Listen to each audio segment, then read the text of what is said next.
All right, everybody. Thanks so much for coming to Huddle today. Glad to see you. Glad to see you, Moab. And again, apologies for never sending you emails about this meeting, apparently. Don't know how that happened, but it did. So our apologies. You're going to get them from now on, though.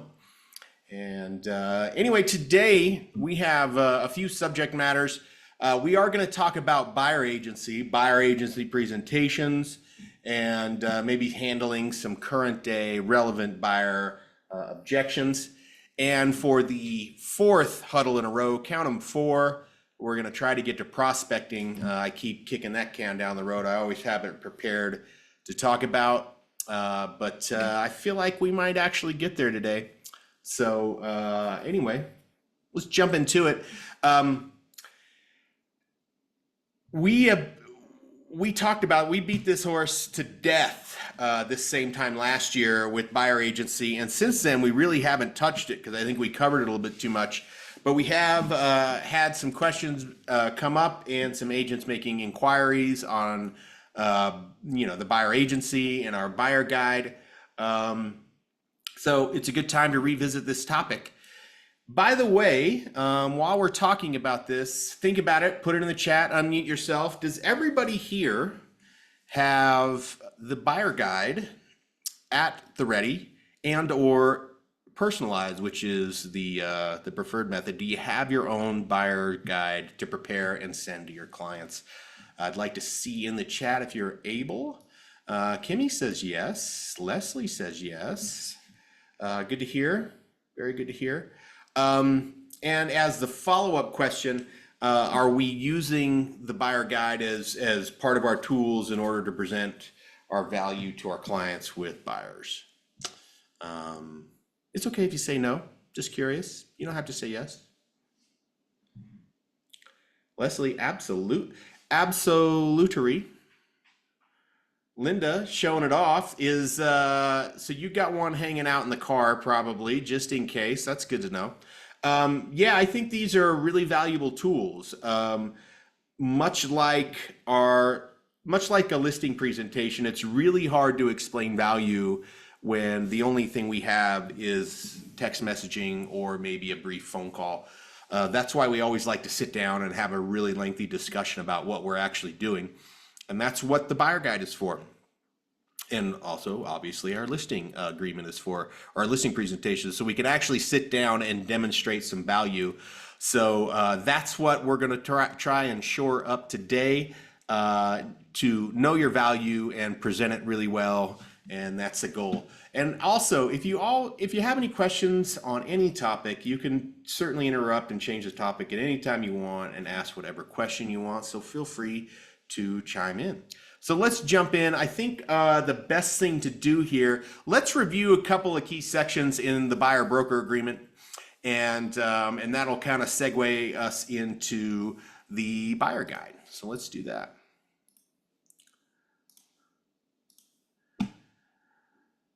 All right, y'all, this document should look fairly familiar. If it does not look familiar, you're either new, which is okay. If you're very experienced and not familiar with this document, I think we should have a talk afterwards. But this is the exclusive buyer broker agreement and agency disclosure for our company, Berkshire Hathaway. As you may or may not have known, we did modify this significantly based on the NAR settlement, and this is the result of that. You will notice that we have included sections that are a little more accommodating to the new environment, which is, we can only show one property, or we have a clearer way to create an end date for the buyer broker agreement, or just put one specific property. So we could say within a county or two counties, or only at one single property if that situation arises. So you do have that ability in section 1.1, but I think really where people are, if you're going to have some struggles, it's going to be on brokerage compensation. So 2.1, that's the most important paragraph. They're all important, but some are more importanter than others, as we all know. Section 2.1, buyer's obligation to pay brokerage fee. if during the initial term or any extension of the initial term, the buyer or any person acting in the buyer's behalf acquires an interest in any real property, as referenced in section 1 above, the buyer agrees to pay to the company a brokerage fee in the amount of, and so we have these two spaces, we have the ability to put a flat fee or a percentage, right, of the gross acquisition price of the property plus a 195 brokerage fee. So let's stop there and let's just talk about the 195 fee, because I do think some people do have issues with the 195 fee, both personally and with their clients. Anybody have those issues they'd like to hash out right now? It's okay, you could do it. Rob, are you seeing anything that's occurring in your office on the 195 fee? I feel like we're pretty good in general. Yeah, I think for the most part, the agents don't have really an issue with it. I mean, there's always a couple of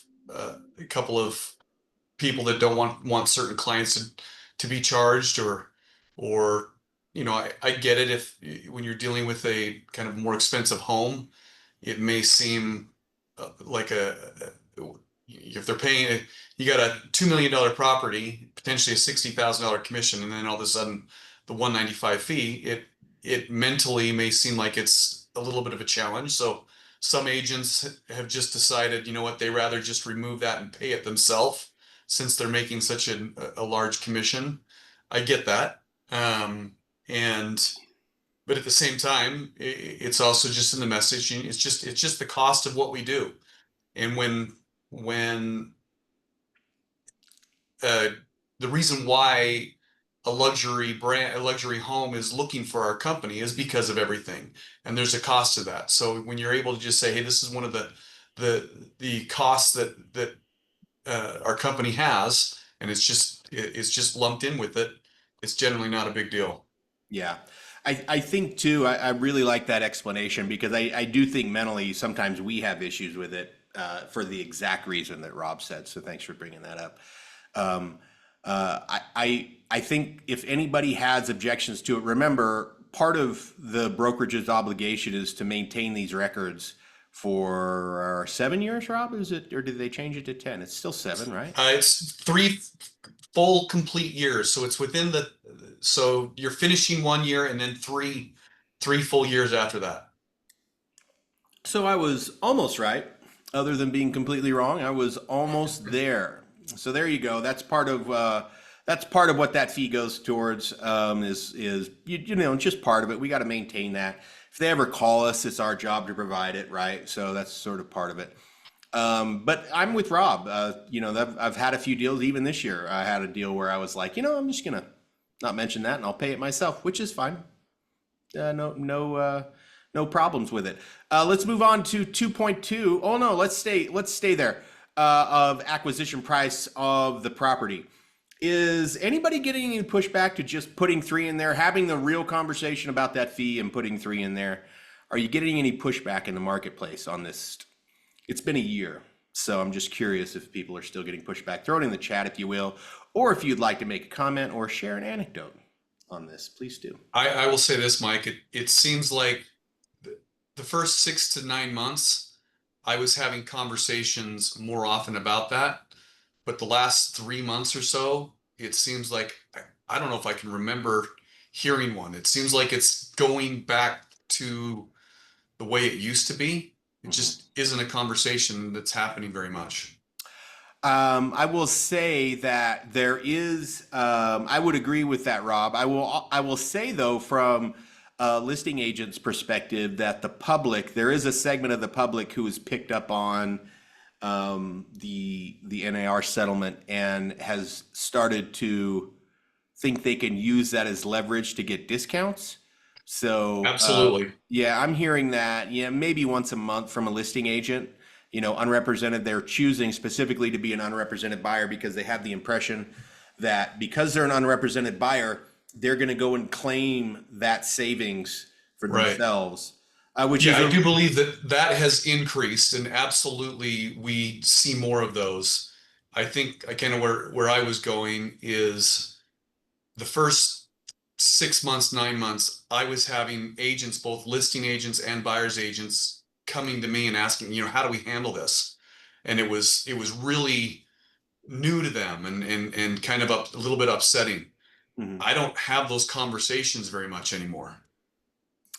Yeah, and I think, and either do I. I do think that, and quite frankly, we maybe as we as an industry needed to shore up our value because we kind of took it for granted that everybody was just assuming what that value was.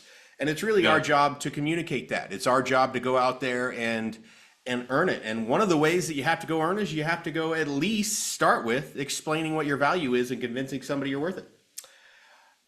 Leslie says, my Draper listing had an offer right off the bat that the unrepresented buyer lowballed with the idea that the seller wouldn't have to pay BAC. Yeah, that's an interesting, that's the prevailing sentiment. I don't think the logic really plays out, right? So if you're a John Q buyer and you're telling a seller, why don't you just give it to me for less because you're saving money anyway? I mean, I'm not willing, like, I think they would rather pay somebody to represent a buyer than just not take any money at all. Um, that makes no difference to a seller. The net is the same. And so why are they going to give it to you as opposed to a buyer? I mean, maybe some people do. It's flawed to me anyway. But who am I? Who am I? I explained to the buyer the seller has signed a listing agreement and that the listing agent would make 6%.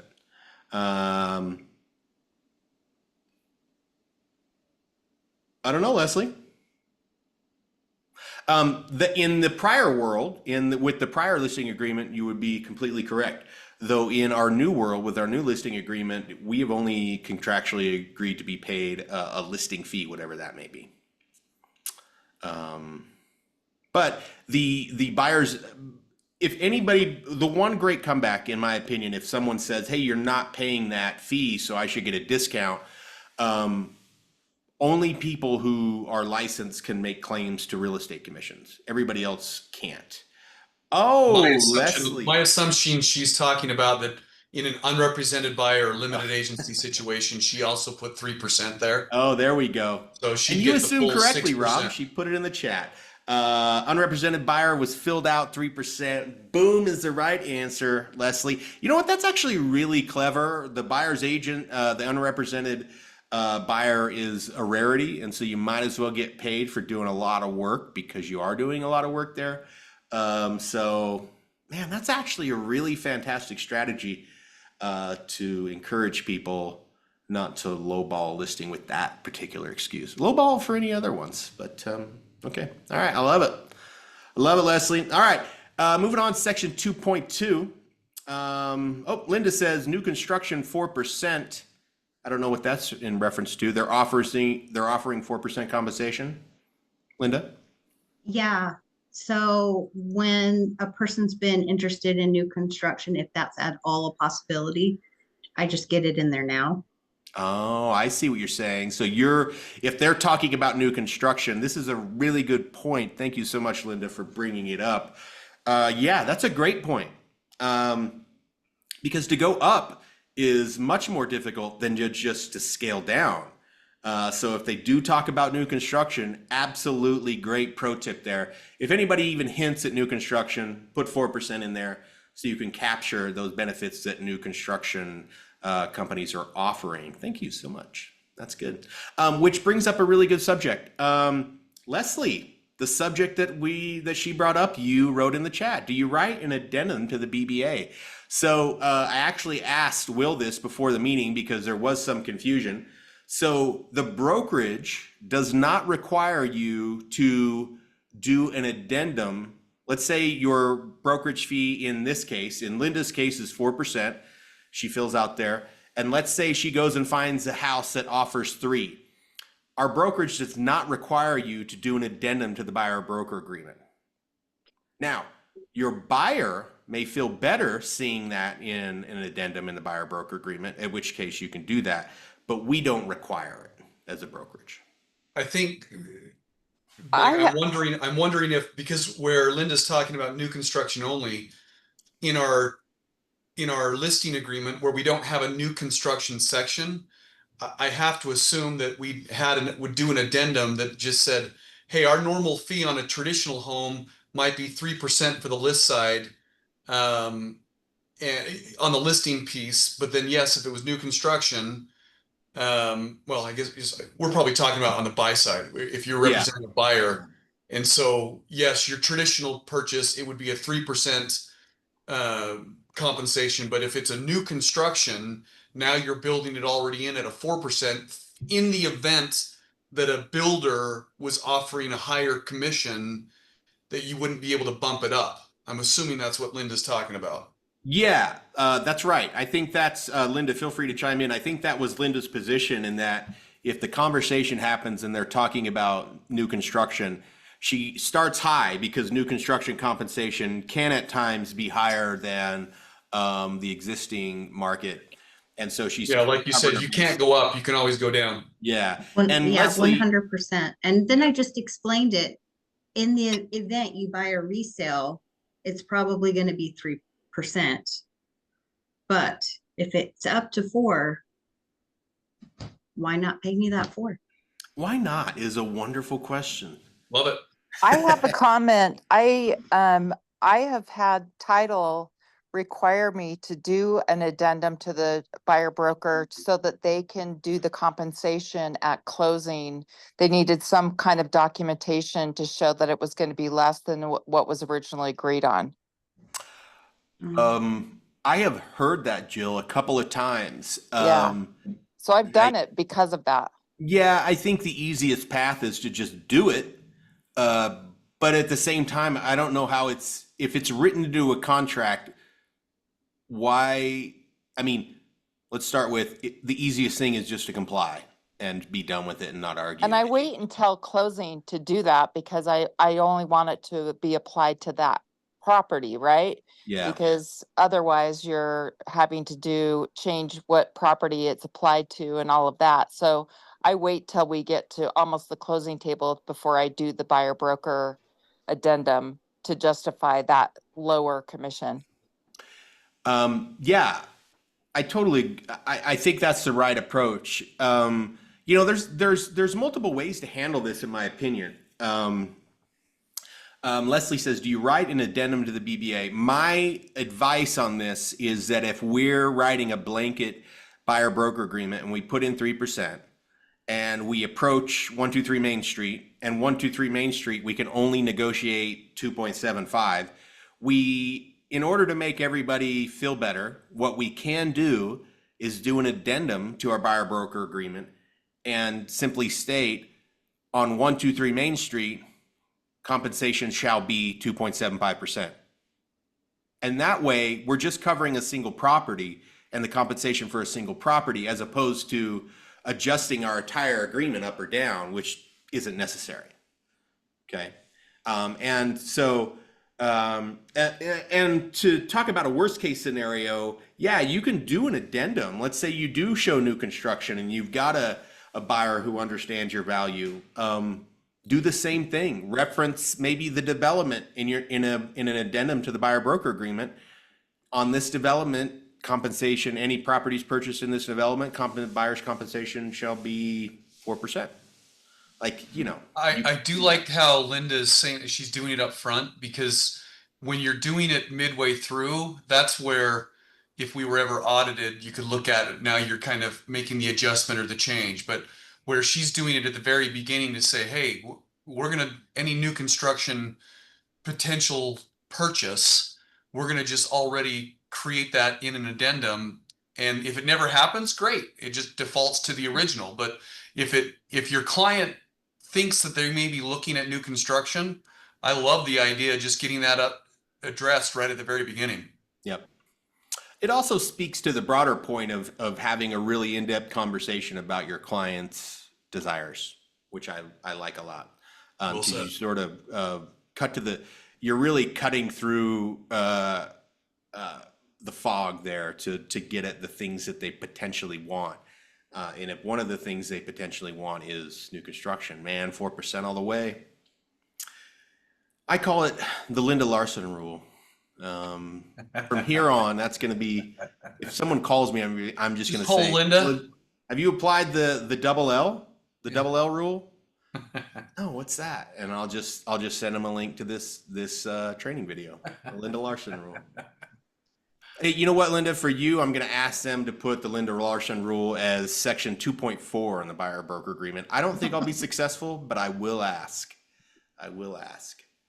All right, moving on.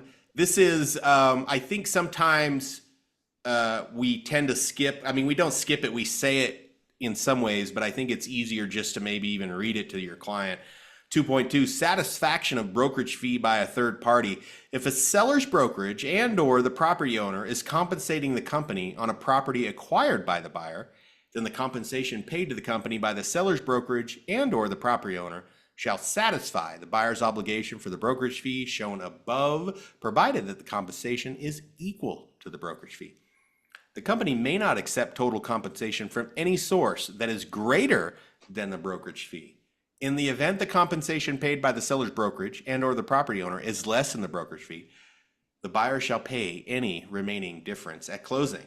So you can kind of see where that's a paragraph that isn't easily explained. Like there's some details in there that a discerning client may have some questions to, and I think you should be queued up for those answers. Has anybody had any pushback on, and if you have had the pushback, what is your objecting handling? I mean, we all know how it works, right? I mean, it's a rare occasion where our buyer clients are bringing money to the table to pay our fee. Very, very, very, very rare occasion when that happens. So how are we explaining it? Because, just to say, oh, that never happens. Well, they don't actually know that. They don't have the perspective that never happens.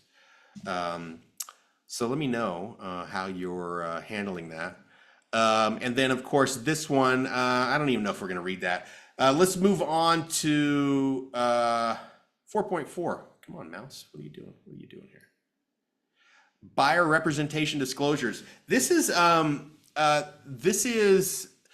don't know if you need to read this to your buyer, but I think you should internalize this as part of your, you're a professional who sells real estate for a living, and we have to convince people that we're good at our jobs. And so when people ask you, what do you do?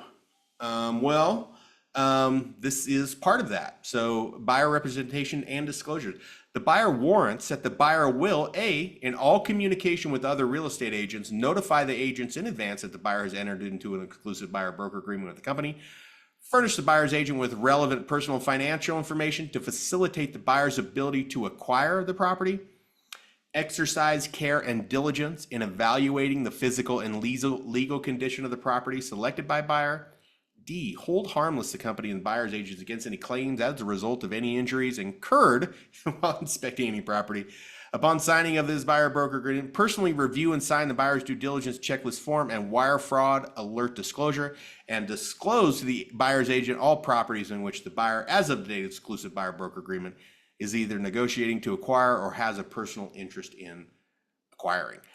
These are the things that we should be communicating to our clients. There is some questions in here. Exercise care and diligence in evaluating the physical and legal condition of the property selected by buyer. Remember, we are the resources, we provide the resources to do this, okay? And let's see, moving on to agency relationships. This is a really good part. This really cuts to the chase of what our job is. The buyer designates the buyer's agent and the principal broker of the company as agents for the buyer to locate properties, is referenced in section 1, for the buyer's consideration and review. The buyer authorizes the buyer's agent or the broker to appoint another agent in the company to also represent the buyer in the event the buyer's agent or the buyer's brokers will be unavailable to service the buyer as agents for the buyer. The buyer's agent and the broker have fiduciary duties to the buyer that include loyalty, obedience, full disclosure, confidentiality, reasonable care, and any other duties required by law. Had a couple, the reasonable care one. What is your plain language definition of reasonable care, if you'd put that in the chat? And just relate it to what you would do every day or you're currently doing to provide reasonable care on any particular subject. Leslie, watching for deadlines. It's a good one. It's a good one.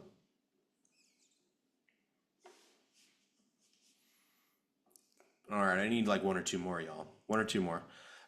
Suggesting inspecticons. Suggesting inspections. Yes, yes.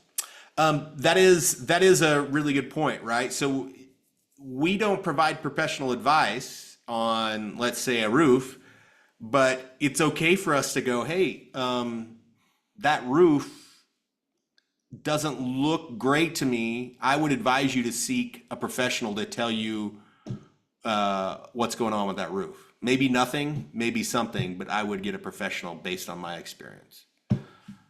And then if they ask further questions, go, that's the best I can give you, kind of a conversation. Felicia says, clear communication during the transaction process. Yes, that's reasonable care. I'll expand, and Rob, please help me because I know you're good at this. I'll expand on reasonable care a little bit, just as an example. Reasonable care is something like, hey, we're buying a piece of land, and there's some water rights and or maybe some water shares. Reasonable care is you tracking down to some conclusion that situation. That's also part of reasonable care. Tara says, asking further questions of the seller's disclosures if the seller's answer differ from the listing agent's. Another great example, right? That's reasonable care. What do you got for us, Rob? Mike, you give a great example where when we're asked to do certain things, we have to make a reasonable effort that we have gone into those things. So for example, if our client was concerned about having to do yard work, so they're thinking that they were going to want to find an HOA type community where the yard maintenance is cared for them. Well, okay, so it's one thing finding an HOA that does have full maintenance of the yard, but now even going one extra step of saying, by the way, though, client, just because today the HOA is doing full care, the HOA at some point could also vote not to do that anymore. So you might be buying a property based on those conditions today, but I also have a reasonable duty to educate and inform. I think the one that comes to my mind the most is people, and this happened more when we were dealing with I think the contracts before the settlement, but some dealing with abandonment where a client may have claimed that they were abandoned. And so you haven't followed up with your client for a couple of weeks, couple of months, but you have a buyer broker that's still out there for another 8 months. Well, are you making a reasonable effort to stay in touch with that client? And say 30, 45, 2 months go by and you've never reached out to them. Okay, that might be an argument that you haven't made a reasonable effort. Well, now let's say that the client, you go out of town for 5 days and your client has made it adamant, hey, I'm looking for this type of property. And you never tell your client you're going out of town. They can't get in touch with you because a property came available. They can't get a hold of you. They can't get a hold of your broker. And so they end up going to another agent, and that other agent writes up an offer for them, and they didn't want to tell them that they already have an existing agency relationship. Is that argument for abandonment fair? Because now the situation has changed. That reasonable effort to inform our client or keep our client educated, you can make an argument is now in jeopardy. So it just depends on the situation. Yeah, and that's a really good example. I think too, remember, you may not be able to solve some of these questions or problems or concerns, but you need to show that for reasonable care, you need to show that you've made efforts to resolve them. The answer may be, I don't know at the end. It definitely may be, I don't know. Like, I don't know how to resolve this, but here's the four avenues I took in order to resolve it. And I just can't find any answers. And we've had that happen, but it's much better to report back. Hey, I checked A, B, C, and D, and these four people all told me they don't know what's going on. I've sort of run out of road here. I don't know what's going on from here on out. That's reasonable care too. That we've made, professional efforts to resolve concerns. So remember that. It's easy. It's, some of those are pretty easy to just like skim on by. It can be easy because we're busy or we're concerned about another, what we consider to be a more pressing topic, right? So not easy. All right, we're going to, by the way, thanks for that, Rob. Very helpful. Let's jump in. Let's do a quick, not a hurried review, but a quick review of our buyer's guide. And if you have any questions about the buyer's guide, now is a really good time to ask them.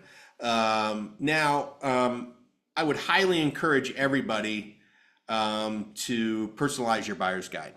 It's a really good thing to do. It's really easy to do. And even if you're not carrying around a copy of your buyer's guide, you can have a digital link to it. You could send it to your clients. You can have a PDF of it to more easily handle that. But remember, the listing agreement looks great.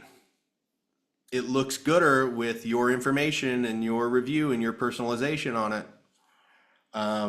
By the way, some serious person did use the word gooder the other day in a podcast, and I thought they were joking, but they weren't. So anyway, just thought I'd throw that out there. Personalize your buyer's guide. It's much more effective if you do so. This is a really good plan. I think at worst, if you internalize this, your buyer presentation will be significantly better. At worst. Just read through this, know what's going on, because you want to be able to speak at length. You want to be able to speak on the fly about what you do and why it's important. And this is the thing that can help you do that. So let's see, what's a couple of these things? These are really important, like just to copy this one. So as a reminder, we do have these cool little flow charts down here to kind of show you where you're at.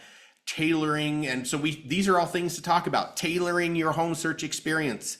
Lifestyle, location, features, amenities, why it matters to you and your family. So when someone's telling you, the things that they're looking for, asking why that's important is as important as asking what's important. Those two things are should be done. Like, why is this, what is important to you? Okay, why is that important to you? That's how you get to cut to the chase or really find out what's going on there. So remember that. Establishing your competitive advantage through financial resources. You will always come across people who want to put the cart before the horse. They want to see homes before they're financially approved. They want to see homes before they've thought about selling their current home. This is a really good thing to internalize when we talk about financial readiness and financial resources, because even if it's a buyer's market, you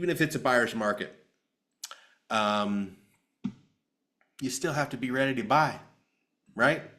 You can't take advantage of you can't have any competitive advantage if you haven't taken the proper steps to show that you're financially capable. So we all know this is hugely important, but it's how we word it and how we present it that's importanter. All right, I gotta stop doing those words. Mo better. I've never used Mo better, but that's a good one. I should use Mo better more often. Pre-qualification, pre-approval. The power of showing your strong financial position is your competitive advantage. We all know that to be true.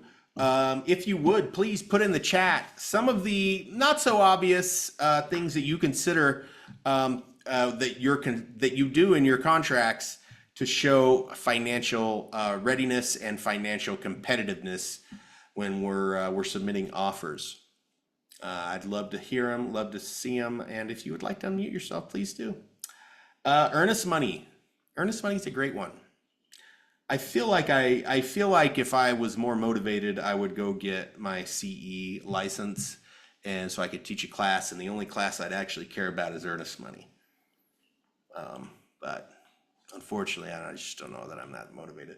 I like my clients to do a wire transfer rather than a check. Yeah, that's interestingly enough, we've had 2 instances in my office in the last few months of clients coming in with cash, trying to make those deposits. That doesn't fly anymore.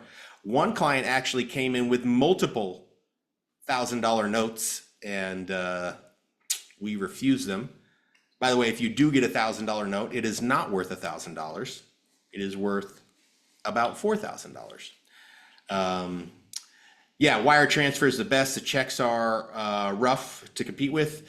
Earnest money is a great way to be competitive. By the way, how else are we showing competitiveness? Because here's what I notice, that you call, let's say you're a listing agent and you call the lender. What are the questions we're asking the lender? Because quite frankly, the lenders all give the same answer. Oh, the file looks great.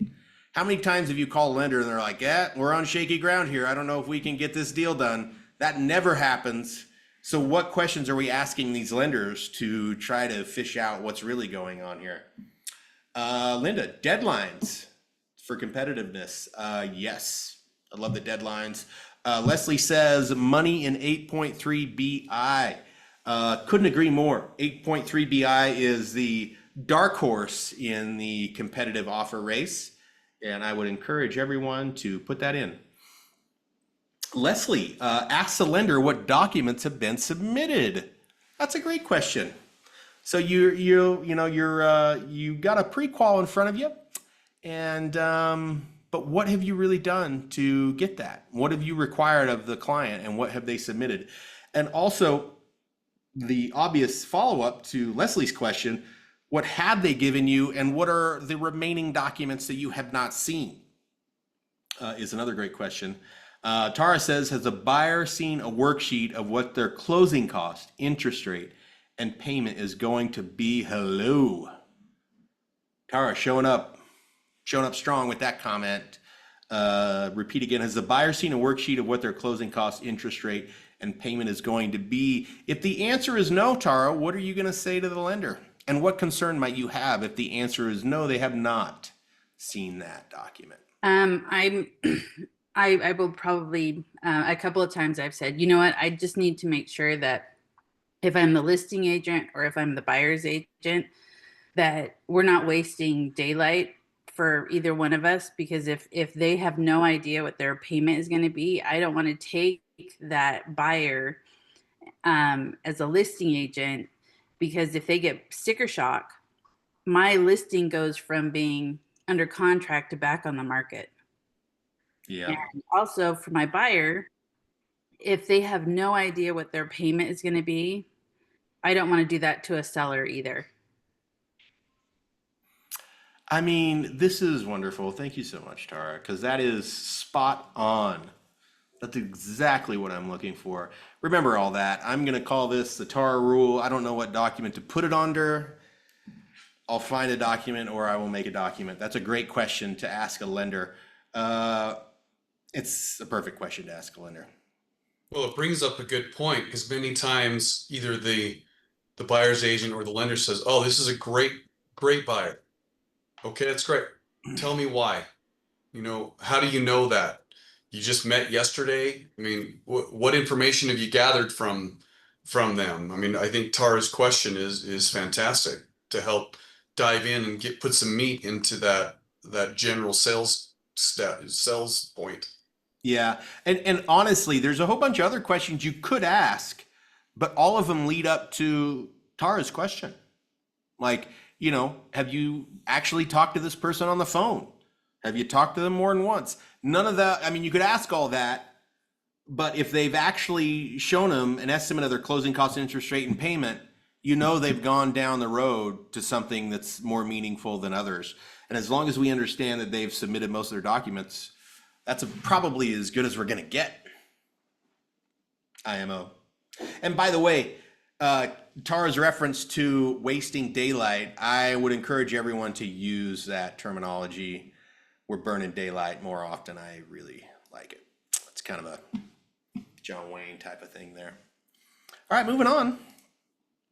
Finding the right property, the search process, access to more options means more opportunity for you, and recommended technology and tools. We're always talking about this. Real Scout is the technology and tools to finding the right property and should be integral in your search process. I know of no better tech to do that. Maybe there is. I'm not aware of it. That's a really good time to bring up how we look at properties, and also a really good time to tell them to not use Zillow.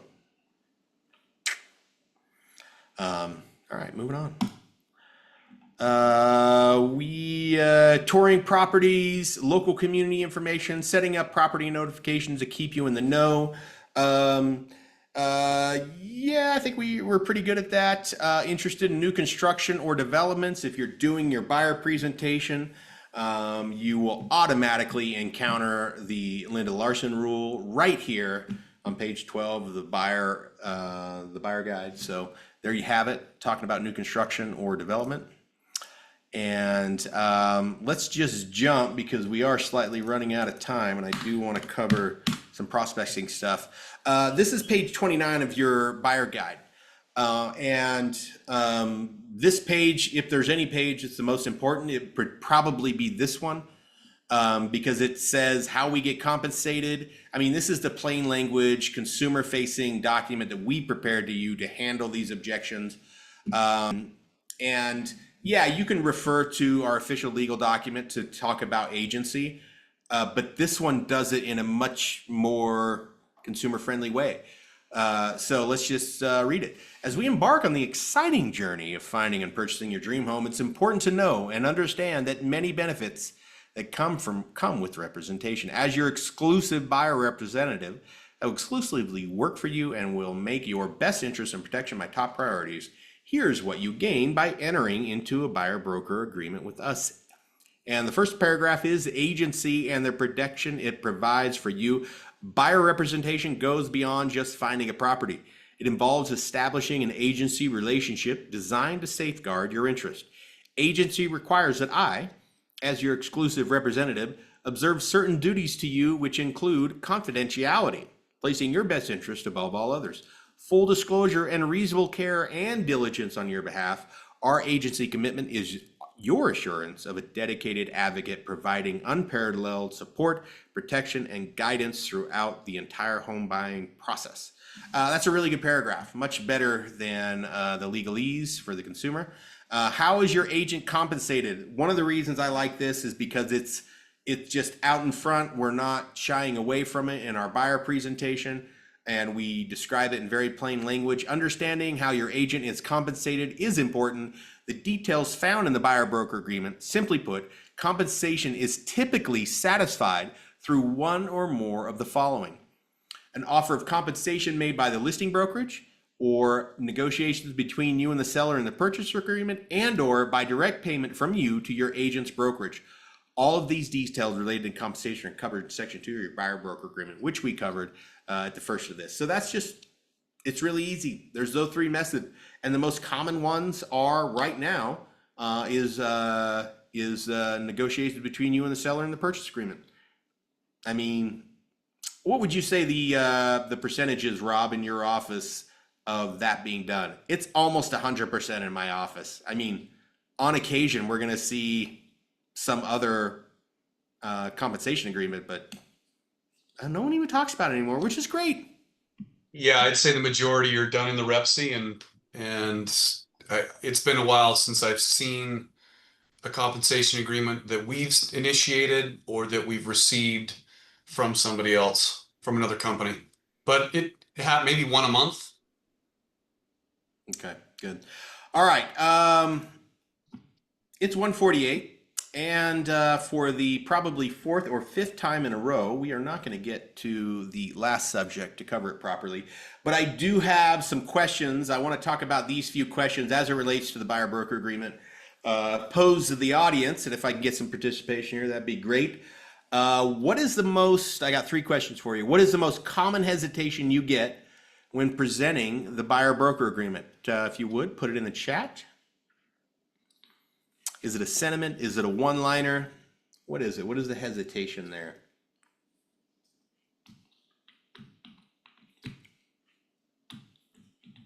From the buyer, yes, Leslie. From your client, you're trying to get somebody to sign a buyer broker agreement. What is the most common hesitation you get when you're in the middle of negotiating that document?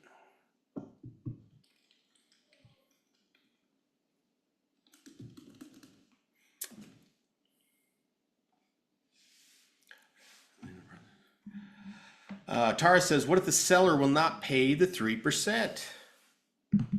It's a really good question. That's a really great, that's a really good objection. What if the seller won't pay 3%? What's our response?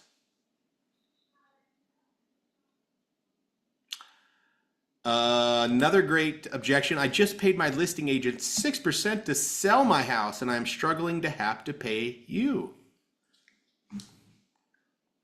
These aren't easy, folks. Actually, if you practice them, they're easy. But if you don't practice them, they are difficult.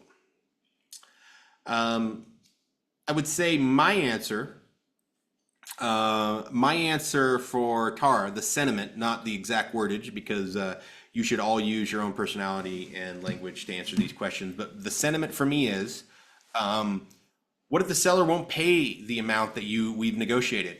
My response is that all I want is for you to support me in negotiating that commission.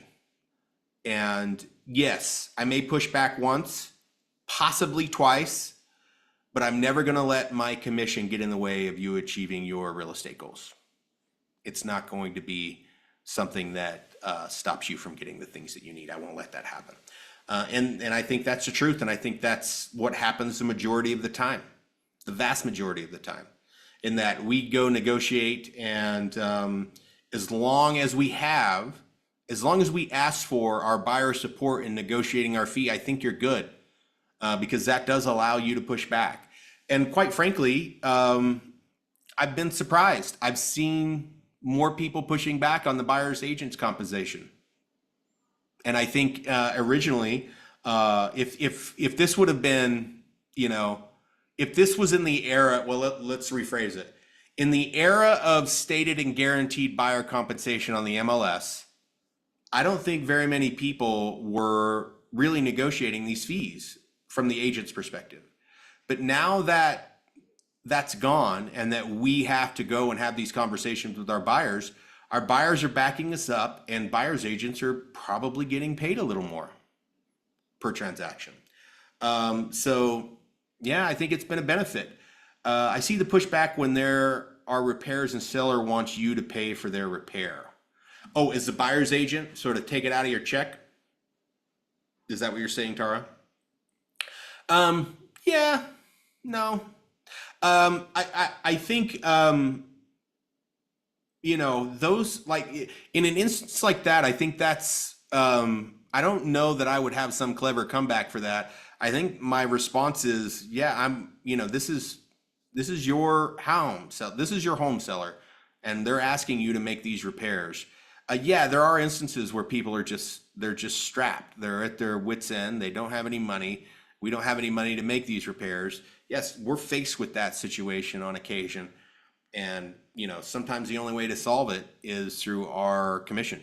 But the truth is, that's not the most common scenario. The most common scenario is they're just trying to push and see what happens. Regardless of it being either one, you should always push them to really know whether or not that's the truth, because people will always make those claims. Leslie's, let's go to Leslie's real quick before we sign off here. I just paid my listing agent 6% to sell my house, and I am struggling to have to pay you. The fact is, we just said it, and we just read it on the buyer guide, that there's 3 ways we get paid, right? And one of those is our buyer writes us a check. That's the truth. That's one of the ways that it happens. But you can convey to them your history and your experience as a buyer's agent and how all those scenarios have played out, because that's a fact. You're not breaking any rules by telling them how you've operated in the past and how you intend to handle their transaction. But that doesn't relieve you of your duty to talk about all the ways that this may play out, because all those are actually real as well. So as long as you're explaining the entire situation, you can follow that up with, here's how I personally handle that transaction. in the event that this X, Y, or Z happens, because it has happened before and I have handled it before. And these are the ways that I've handled it. And you're always in control, and you can make those decisions on every transaction, how that plays out.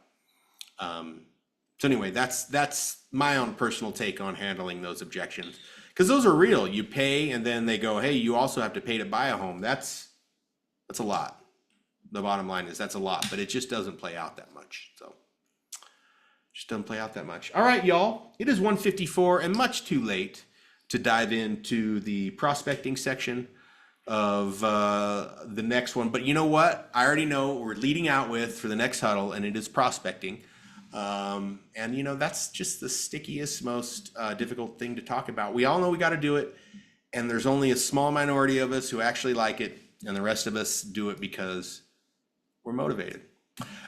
Anyway, thanks so much for coming, and it's great to have you. Thanks for participating, and we'll see you next time.